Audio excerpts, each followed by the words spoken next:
So instead of taking you guys over there, I'm just going to take it to you guys right here and show you guys exactly what I'm doing. And this is no perfect measurement or anything like that. No science behind it. I have a drill here and I have a hole digger or whatever you can call it. But normally I would use a mixer. Can't find that mixer right now. So I just went in the shed and I got this. This should do the job. So I'm just going to put some rabbit manure in the bucket. This needs to be loosened a bit. And this rabbit manure has been in this bucket for weeks now. So it's kind of breaking down on its own a bit. However, if you have fresh rabbit manure, you still can go ahead and use it. Let me just get something to loosen this rabbit manure a bit to get it out of this bucket. So I'm just going to use this little shovel that I have here.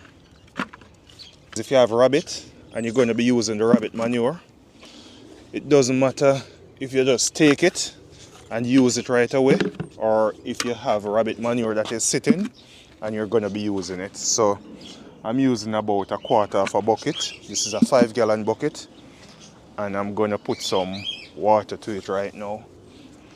I'm actually going to be filling this bucket with water, but I'm just going to mix it in first and then I'll add more water. So I'm going in with about half a bucket of water now, just to get that mix. And the only reason why I'm doing that is because I don't want it to splash on me. So I don't want to fill it and then it starts splashing on me. That is good. That is even a little bit less than half a bucket. And let me just...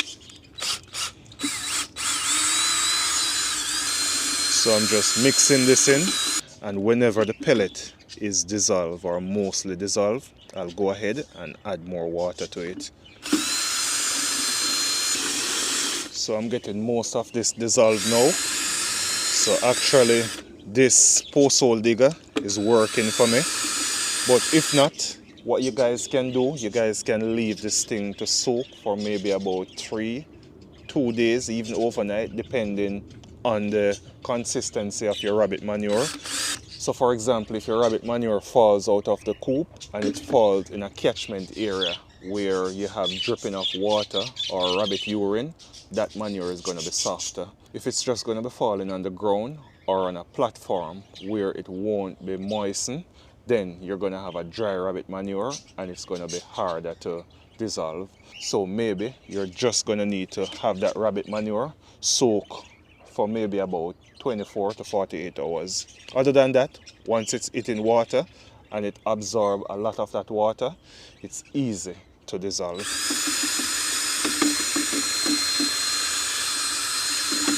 And guys, this has no stinky smell or anything. So I'm just going to go ahead now and get this bucket all the way up.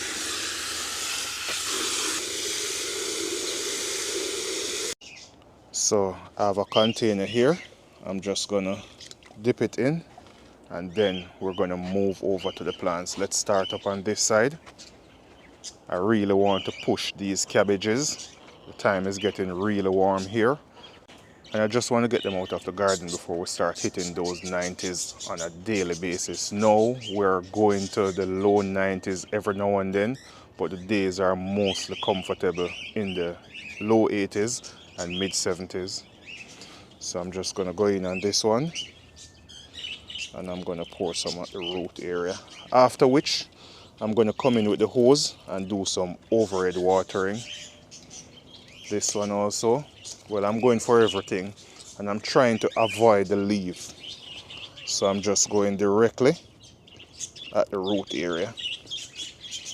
Maybe I'm going to need a next bucket, but I'm just doing this to show you guys exactly what I'll be doing to each and every plant in the garden. So as I'm going through, I just want to let you guys know that rabbit practice what they call coprophagia. Means rabbit eat back some of their own poop at times.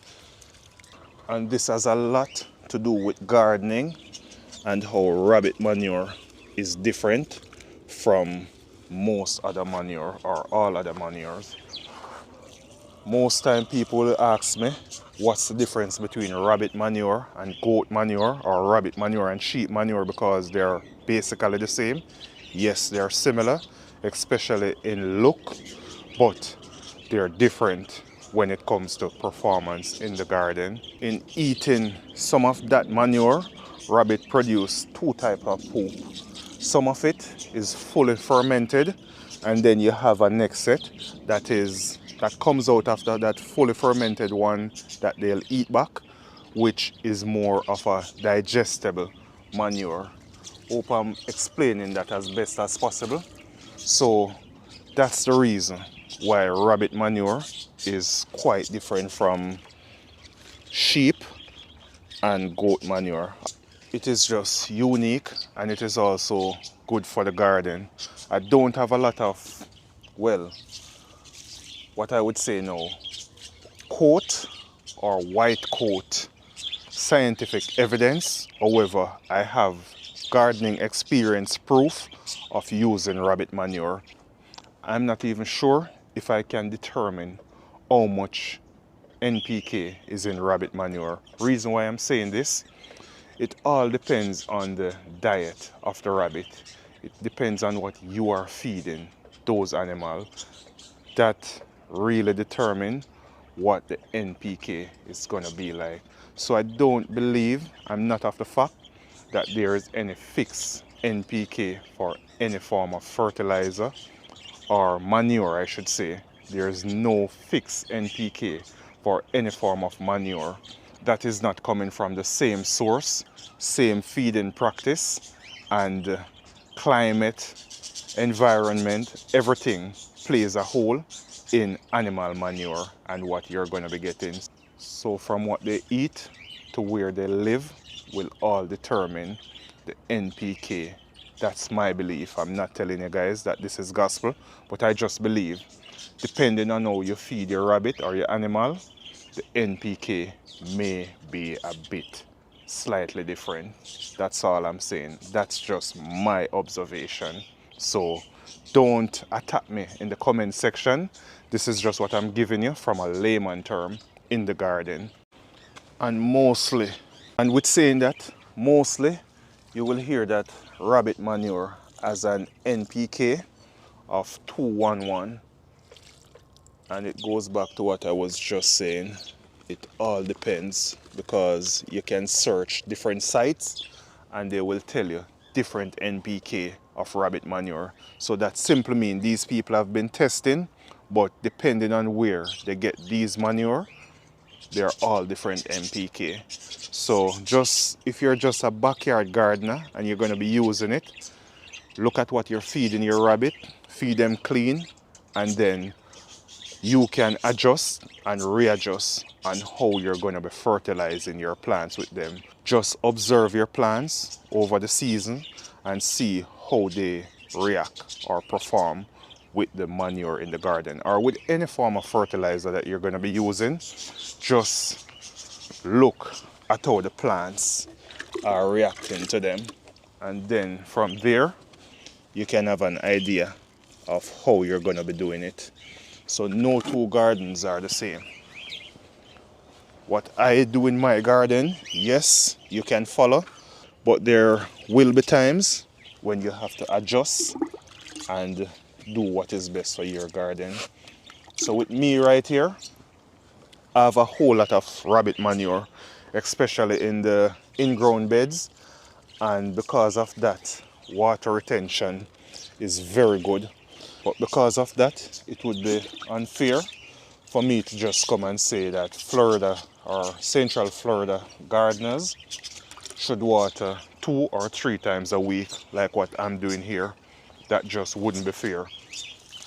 My setup, my system is totally different. The rabbit manure retains a lot of moisture in your soil. Whenever you have it build up in your soil over a period of time, So it's going to be much different for me in my garden and what I'm working in, or what I'm working with in these grow beds.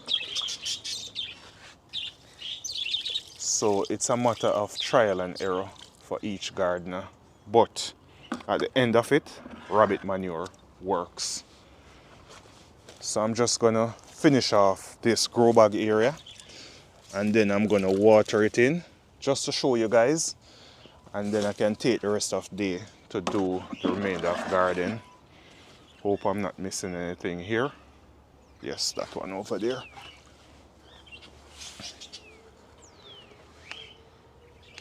And with any fertilizer that you're using, just look at how your plants, your garden react to it.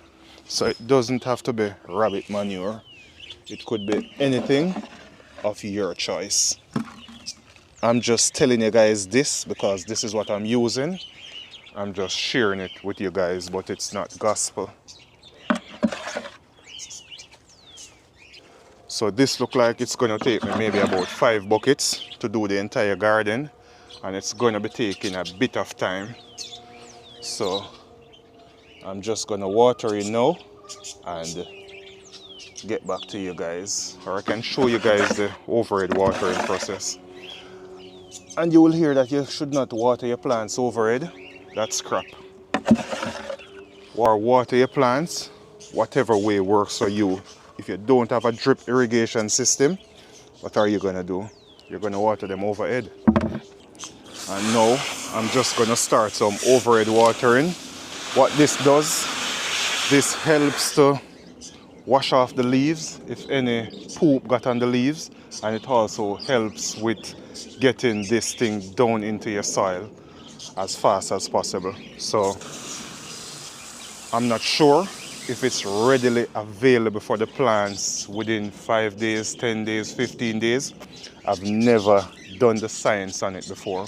However, what I'm sure of, it works. This is the garden, and this is the only thing that I'm using in the garden. And once it works, I think that is really what matters for gardeners. People want result. So I can't send you to a page on the internet or anything like that and tell you the breakdown of this or anything. What I can do is just show you what is working for me. That's just my honest opinion on it.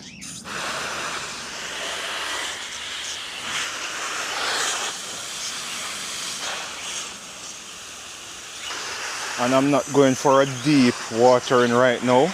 I'm just getting these leaves washed off and just wetting down that mixture that I just put in. That's all.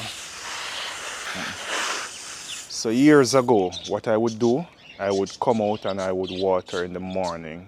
These days, I find myself watering in the afternoon or in the evening about 4 or 5 o'clock. And that works more for my garden. The garden reacts to it much better than watering in the morning, especially in the warmer time for me. Don't know why.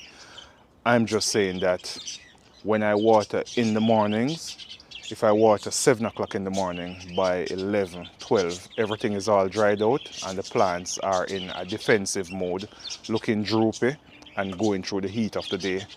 If I allow those plants to go through the heat of the day without watering them some of the times, and then I go in like maybe 5, 6 o'clock in the evening and water, that water stays in the soil overnight, just enough for these plants to get enough nutrients and moisture. And that helps way much more, in my opinion. This is not gospel, guys. I'm just sharing with you what I'm doing, because I realize that there's a lot of people just waiting for you to say something that is a bit different from what they know, for them to call it false information. But this is what is working for me. This is my garden, and this is the way I'm doing it. So if someone is out there that is following all the rules and you're struggling, sometimes you can break them. Sometimes you can go ahead and turn things and do it a bit differently. If it works for you, it works for you. But in saying that also, what I try to do, especially with tomatoes I try to avoid wetting the leaves late in the evening. That, I notice over the years, will cause mildew and other fungal issues. If you water your tomatoes in the evening, just try to hit the root area and leave them. They'll be good overnight. Moreover, if you're planting them directly in ground in Florida, sandy soil, they're going to need to have that retention. And if you water them in the morning, they won't have that retention for an extended period. Hence, I go in the evening, water them, and they're looking beautiful. I'm going to take you guys over to some of the tomatoes that were planted a few weeks ago, just to show you what I'm talking about. These are the tomatoes in the cages that were planted maybe, what, three weeks now, and they're coming up good. We even have some small tomatoes on them. And I just water these things in the evening. They're going to be getting some morning water today, and that's only because I'm putting in the manure and I'm going to be wetting it down. Other than that, I don't stress myself about it. In the evening water, I'll just come in and put it down to the root area. If not, there's a drip irrigation system here. Whenever I remember, I'll turn it on and they'll get water to the root system. If you don't have a drip irrigation system, nothing is wrong with you coming in and just putting the water at the base of your tomatoes in the evening. Just try things and see what works for you. It's not a hard and fast thing like what you're seeing here on the internet. Even sometimes I may tell you guys things and I'm strong on it. Guys, you don't have to do it. That's what works for me. So I may have a strong opinion on it, but something else might work for you. And that's just the fact of life. So what I'm going to do now, I'm going to do a next mixture. And then I'm going to be getting to this side of the garden. This is the in-ground bed. If you're new to the channel, these are my in-ground bed. I'll be going in now and I'll be fertilizing all of these with rabbit manure, or rabbit manure tea, as which a lot of gardeners call it. So I'm just going to get that mixture done, go in, water them, and then I can get back to you guys. Don't want to have this video running for too long, just want to give you guys that information. So everything is down in ground now, and it's about 11:30. I'm just going to wet these in and then leave them. Later in the evening I may come over and give this a good soaking, because the days are so hot and dry. It's like crumbly when you go in these beds. I don't have like a moisture meter where I test these beds. I just look at how the plants are performing and I water accordingly.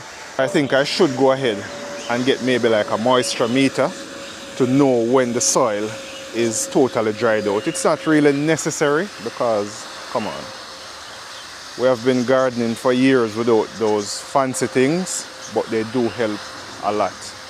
So nothing is wrong with having one. So I'm just going to go in, continue water these in, and get some of this manure down into the soil, down into the root system of these plants. I think I'm going to run over the ones over in the bag, those cabbages. I'm trying to push them as much as possible before we heat up. I'm all done wetting in that rabbit manure tea, and this is what it's really looking like. So it's quite a crumble.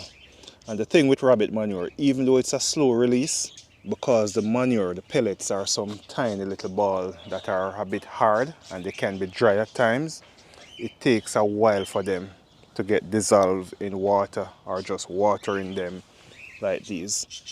So even though I have these here, yes, the water will catch them, but they just won't melt away right away. It's going to take a bit of time for these to melt, and these have been in the garden for a few weeks now. So when you can jumpstart that process by mixing them or getting them dissolved, it's going to be quite easier for them to soak into the soil. Other than that, they're going to stay on top of the soil for a while. That's going to be it from Country Morrow. God bless you all. See you in the next one. happy gardening, and cheers.